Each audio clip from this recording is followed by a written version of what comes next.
என்னமா லலிதா, நிச்சயார்த்த மோதிரம் எப்படி இருக்கு? உனக்கு பிடிச்சிருக்கா? ரொம்ப பிரமாதமா இருக்குண்ணே. அண்ணி, கடைக்கு போய் ரெடிமேடா வாங்கினா நமக்கு பிடிச்ச மாதிரி இருக்காதேன்னு தான் ஸ்பெஷலா ஆர்டர் பண்ணி வாங்கியிருக்கோம். அதான் அம்சமா இருக்கு. நமக்கு எப்படி இருந்தாலும் பரவாயில்ல, இத போட்டுக்க போறவங்க அன்பும் துளசியும் தான். அவங்களுக்கு பிடிச்சிருக்கான்னு கேப்போம். சரிங்க அண்ணி. அன்பு, துளசி இங்க வாங்க.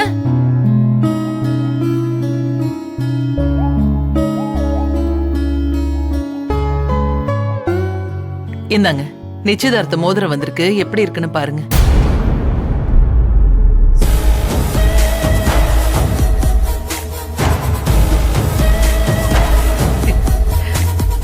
என்ன துளசி, உனக்கு பிடிச்சிருக்கா? ரொம்ப நல்லா இருக்குது. அன்பு, நீயும் கையில வாங்கி மோதிரத்தை பாருடா.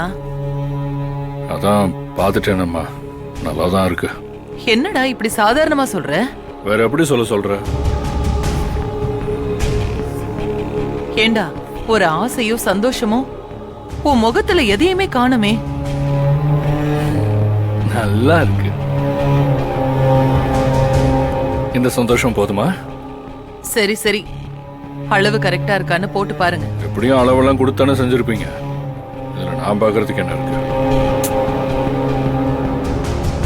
மாப்பிள, கடையில ஆர்டர் கொடுத்து செஞ்ச மோதிரம் தானே, இருந்தாலும் கொஞ்சம் அளவு முன்ன பின்ன இருக்கான்னு போட்டு பார்த்தா தானே தெரியும். நிச்சயத்துக்காக வாங்கின மோதிரம், கல்யாணத்துக்கு அப்புறமும் இத கழட்டாம கையிலேயே போட்டிருக்கணும். ஒருவேளை டைட்டா இருந்துச்சுன்னா விரல்ல அலர்ஜி வந்துரும்ல, அதுக்கப்புறம் எதுவும் செய்ய முடியாது மாப்பிள. இப்பவே செக் பண்ணி டைட்டா இருக்கா லூஸா இருக்கா என்னன்னு சொல்லிட்டீங்கன்னா அதுக்கு ஏத்த மாதிரி செஞ்சுக்கலாம்ல. சரி, ரெண்டு பேரும் போட்டு பாருங்களேன். மாமா, போட்டு பாரு.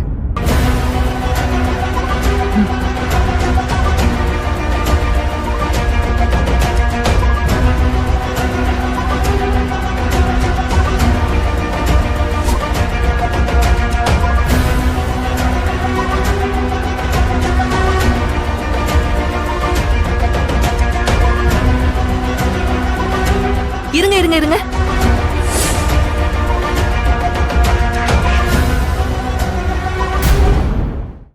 என்ன பண்றீங்க? பவானி, இவ்வளவு நேரம் சொன்னது என்ன? மாப்பிள்ளையும் துளசியும் மோதிரம் அவங்க விரலுக்கு அளவு பொருத்தமா இருக்கான்னு பார்க்க போறாங்க. அதுக்கு அவங்க மோதிரத்தை அவங்களேவா போட்டு பாப்பாங்க? வேற எப்படி பவானி பார்க்கணும்? அண்ணி, மாப்பிள்ளை மோதிரத்தை துளசி போடட்டும், துளசிக்கு மாப்பிள்ளை போட்டு விடட்டும். அதுவும் சரிதான். அதெல்லாம் ஒண்ணு வேண்டாம். எப்படி நிச்சயார்த்தத்துல அதானே பண்ண போறோம், அப்புறம் இப்ப எதுக்கு? டேய், அதெல்லாம் ஒண்ணும் தப்பு இல்லடா. துளசிக்கு நீ போட்டு விடு. துளசி, நீயும் அன்புக்கு போட்டு விடு. சரிங்க அத்தை.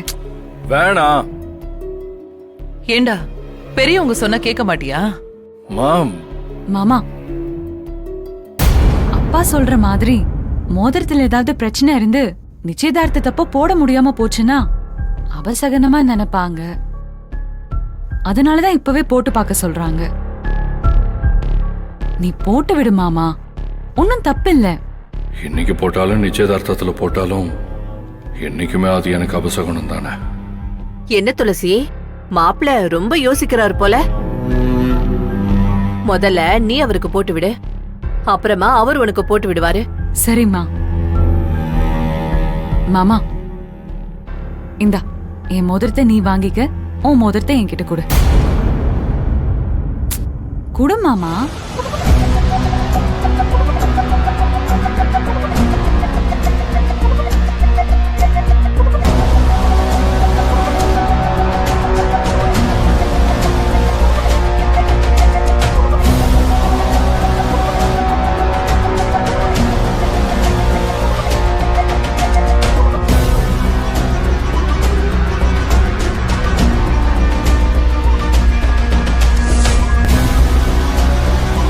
மாமா, கையை நீட்டு. நீட்டு மாமா.